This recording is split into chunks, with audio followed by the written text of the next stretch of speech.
one of the reasons that you're here today is to hear that we are very unhappy, I am, with Russia.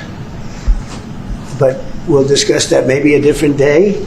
But we're very, very unhappy with them, and we're going to be doing very severe tariffs if we don't have a deal in 50 days.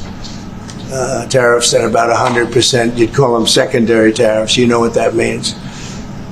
But today we're going to talk about something else. And as you know, we've spent $350 billion approximately on this war with Russia and Ukraine. And would like to see it end. It wasn't my war, it was Biden's war. It's not my war. I'm trying to get you out of it. And we want to see it end. And I'm disappointed in President Putin because I thought we would have had a deal 2 months ago, but it doesn't seem to get there. So based on that, we're going to be doing secondary tariffs if we don't have a deal in 50 days. It's very simple. And they'll be at 100%. And that's the way it is. That can be more simple. It's just the way it is. I hope we don't have to do it. But regardless, we are going to be, we make the greatest military equipment in the world, whether it's missiles. You saw that recently in Iran, the way those planes flew in. They hit every single, 14 bombs hit every target.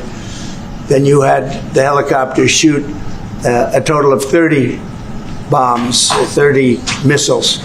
And they hit every single, Marco, is that right? Every single every single target. And it was, I guess, on a scale of 0 to 10, they say it was about a 15. That's how successful it was. That's how lethal it was, a word they like to use nowadays. But it was an amazing, well-organized attack, because they always knew they had to stop Iran from doing what they were doing, which is trying to come up with a nuclear weapon, a nuclear bomb. And we did it very successfully. This is really big. You called me on Thursday that you had taken a decision. And the decision is that you want Ukraine what it needs to have to maintain, to be able to defend itself against Russia, but you don't want Europeans to pay for it, which is totally logical. And this is building on the tremendous success of the NATO summit.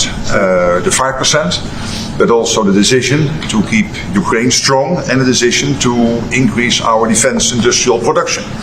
So based on that, that was Europe stepping up. This is again Europeans stepping up. So I've been in contact with many countries. I can tell you that at this moment, Germany massively, but also Finland and Denmark and Sweden and Norway, the United Kingdom, the Netherlands, Canada, they all want to be part of this. And this is only the first wave. There will be more. So what we will do is work through the NATO systems to make sure that we know what Ukrainians need, so that we can make packages. Of course, in a way, we discussed it this morning with Pete Hegseth at the Pentagon, in a way that, of course, the US will keep on its stockpiles necessary to defend this country. That's absolutely clear. But it will mean that Ukraine can get its hands on really massive numbers of military equipment, both for air defense, but also missiles, ammunition, etc., etc. So if I was Vladimir Putin today and hear you speaking about what you were planning to do in 50 days and this announcement, I would reconsider whether I should not take negotiations about Ukraine more seriously than I was doing at the moment, if I was Vladimir Putin. But when I'm Ukraine, I think this is really great news for them. So I really want to thank you for that. And it means Europeans paying for it. And again, I mentioned all these countries, we will deal with that. And exactly as you said, it might also mean that countries will move equipment fast into Ukraine and then the US later backfilling it because speed is of the essence here. So really, thank you. This is important. You did a great job. It's a really great job. We've been very successful in settling wars. You have India, Pakistan. You have Rwanda and the Congo. That was going on for 30 years. The only one we haven't been able to get to yet is Russia. And I'm not happy. And I will tell you that Ukraine wants to do something. But the purpose of this is to say that this is a very big deal we've made. This is billions of dollars worth of military equipment is going to be purchased from the United States, going to NATO, etc. And that's going to be quickly distributed to the battlefield.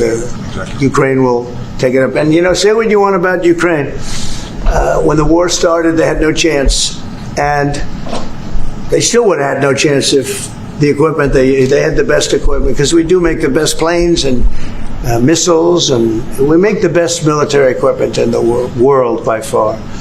And we have new things coming out that are beyond belief, and I'm very excited about the Golden Dome. It's going to give us very strong protection. We've already started that, but they had courage because somebody has to use that equipment. And they fought with tremendous courage, and they continue to fight with tremendous courage. But they don't have, they're losing on equipment, and Russia's really taken a very positive, very strong, I mean, what they've done the last couple of weeks. Without military reasons, so what they are doing is 700 drones a day, missiles, bombing cities. This is not because of military goals. It is just creating panic, hitting keeping towns. people out of their sleeps, hitting towns. It's really terrible, and it is meaning a lot of people lose their lives, but also the infrastructure, whole cities being Well, they're destroyed. wiping out the electric. It's going to take years to rebuild it. That's going to be the next problem. That's the story. We hope that's going to have an impact on Vladimir Putin, and we hope it's going to have an impact on Ukraine also. We want to make sure that Ukraine does what they have to do. All of a sudden they may feel emboldened, or maybe they don't want. You know, this is a very difficult situation. Ukraine wants a peace deal. I think so. And they will stay committed to that. There's no doubt they want it. But the Russians have to become They have to serious. continue to want it, though. Yeah, I agree. But you and I will make sure of that. All of a sudden they get no. You and I will make sure of that. We'll make sure. I feel confident that they will do what has to be done. Plus, we have certain parameters that both sides know, and we already know what should be done. So I think that's going to be it's going to be very strong. We want everlasting peace. This is a Biden war. This is a Democrat war, not a Republican or Trump war. This is a war that would have never happened. It shouldn't have happened. Every night people are dying. A lot of people, a lot of Russian soldiers are dying, by the way, and a lot of Ukrainian soldiers too. But a lot of Russian soldiers are dying. 100,000 Russian soldiers since 1st of January. Since January. 100,000 Russian soldiers dead since January. So if anybody in Moscow is listening to this, again, 100,000 dead Russians since January. This is what President Putin is doing at the moment. I have to tell you, Europe has a lot of spirit for this war. A lot of people, you know, when I first got involved, I really didn't think they did. But they do. And I saw that a month ago when you were there, most of you, many of you were there. The level of esprit de corps, spirit that they have is amazing. They really think it's a very, very important thing to do, or they wouldn't be doing it. Look, they're agreeing to, just, you know, they're paying for everything. We're not paying anymore. We have an ocean separating us. I said, we have a problem. We make the best stuff, but we can't keep doing this. And Biden should have done this years ago. He should have done it from the beginning, but he didn't. He didn't know he was there. This guy, what a horrible job they did for this country. And I just hope between the border and this and so many other, inflation, what a horrible administration, the worst administration in history, in my opinion. It's not my opinion. I think it's everybody's opinion.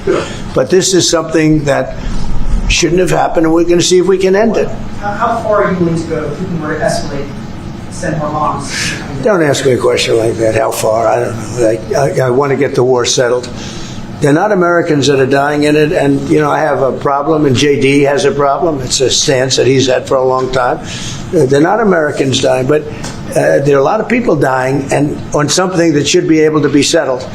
And we all agree with that. This group of people that, you know, we want to defend our country, but, you know, ultimately, having a strong Europe is a very good thing. It's a very good thing. So I'm okay with it. I spoke with Germany, spoke with most of the larger countries, and they are really enthusiastic about this. They want to, and you know, they're willing to go very far. I will tell you, you know, as per your question, how far would I go? They want to go very far. They don't want this to happen. That's why I think from Putin's standpoint, it would really be good. He gets the country's economy is doing very poorly, and he's got to get his economy back. He's got to save his economy. He could save his country in a sense, but the economy can be destroyed. He's destroyed a lot of countries over the years. He wants to get that economy back. And, you know, he's got a great country for trading and other things. If they could use the assets instead of war, he's got some tremendous potential. That's what I would say. I speak to him a lot about getting this thing done. And I always hang up and say, well, that was a nice phone call. And then missiles are launched into Kiev or some other city. And I said, it's strange. And after that happens 3 or 4 times, you say, the talk doesn't mean anything. My conversations with him are always very pleasant. I say, isn't that a very lovely conversation? And then the missiles go off that night. I go home, I tell the First Lady, I spoke to Vladimir today. We had a wonderful conversation. She said, oh, really? Another city was just hit. So it's like, look, he's, I don't want to say he's an assassin, but he's a tough guy. It's been proven over the years. He's fooled a lot of people. He fooled Bush. He fooled a lot of people. He fooled Clinton, Bush, Obama, Biden. He didn't fool me. But what I do say is that at a certain point, ultimately talk doesn't talk. It's got to be action. It's got to be results. And I hope he does it. It's potentially such a great country to be wasting so many people on this and the money. And look at what's happened to his economy.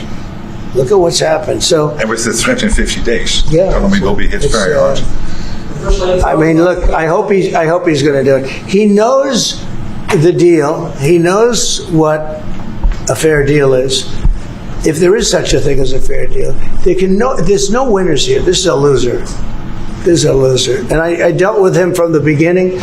It wouldn't have happened, but I will say Ukraine was the apple of his eye.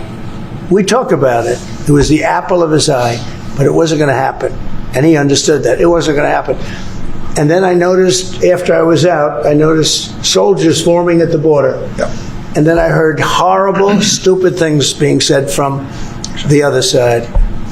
And I said, they're really handling it very, very wrong. It's a shame.